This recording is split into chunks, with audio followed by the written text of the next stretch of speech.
Hamas സാന്നിധ്യം സംശയിച്ച് ഗസയിലെ തുരങ്കത്തിലേക്ക് ഫലസ്തീൻ യുവാവിനെ സ്ഫോടക വസ്തുക്കൾ ഘടിപ്പിച്ച് ഇസ്രായേൽ സൈന്യം അയച്ചതായി വെളിപ്പെടുത്തൽ. തലയിൽ ഗോപ്രോ ക്യാമറയടക്കം ഘടിപ്പിച്ചായിരുന്നു യുവാവിനെ അയച്ചത്. എന്നാൽ അകത്തൊന്നും കണ്ടെത്താനായില്ലെന്നും യുവാവ് വെളിപ്പെടുത്തി. ഹക്കീം എന്ന പേരുള്ള 30-കാരനാണ് മിഡിൽ ഈസ്റ്റ് ഐയോട് ഇക്കാര്യം വെളിപ്പെടുത്തിയത്.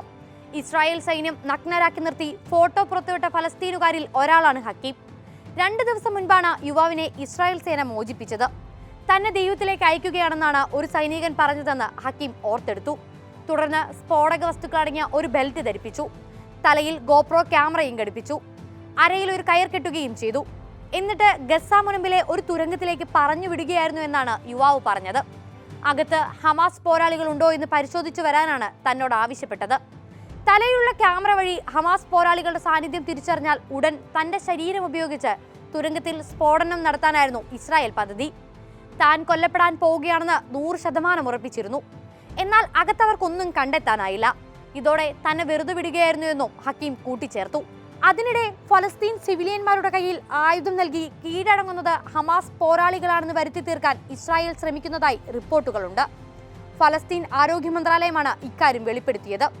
കമാൽ അദ്വാൻ ആശുപത്രിയിൽ നിന്ന് പോലീസുകാരിൽ നിന്ന് പിടിച്ചെടുത്ത ആയുധങ്ങളാണ് സിവിലിയന്മാരുടെ കയ്യിൽ ബലപ്രയോഗത്തിലൂടെ പിടിപ്പിച്ചത്. തുടർന്ന് ഫോട്ടോ പകർത്തി പുറത്തുവിടുകയായിരുന്നു എന്നാണ് മന്ത്രാലയം വെളിപ്പെടുത്തിയത്. ഹമാസ് പോരാളികൾ കീഴടങ്ങിയെന്ന തരത്തിൽ സിവിലിയന്മാരായ ഫലസ്തീനികളെ നഗ്നരാക്കിയിരുത്തിക്കൊണ്ടുള്ള ദൃശ്യങ്ങളും ഇസ്രായേൽ പുറത്തുവിട്ടിരുന്നു. അതേസമയം ഗസയിൽ 3 ബന്ദികളെ അബദ്ധത്തിൽ വെടിവെച്ചു കൊന്നെന്ന സൈനിക വക്താവിന്റെ വെളിപ്പെടുത്തലിനെ തുടർന്ന് ഇസ്രായേലിൽ വ്യാപക പ്രതിഷേധമാണ് ഉയരുന്നത്.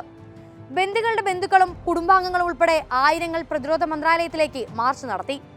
ഗസയിൽ ഹമാസ് പോരാളികളാണെന്ന് തെറ്റിദ്ധരിച്ചാണ് 3 ബന്ദികളെ വെടിവെച്ചു കൊന്നതെന്ന് ഇസ്രായേൽ സൈനിക വക്താവ് ഇന്നലെ രാത്രിയാണ് വെളിപ്പെടുത്തിയത്. രാജ്യത്തിന്റെ വലിയ ദുഃഖമാണിതെന്നും സംഭവിച്ച അബദ്ധത്തിന്റെ പേരിൽ സൈന്യത്തെ കുറ്റപ്പെടുത്തരുതെന്നും നെതന്യാഹു ആവശ്യപ്പെട്ടു.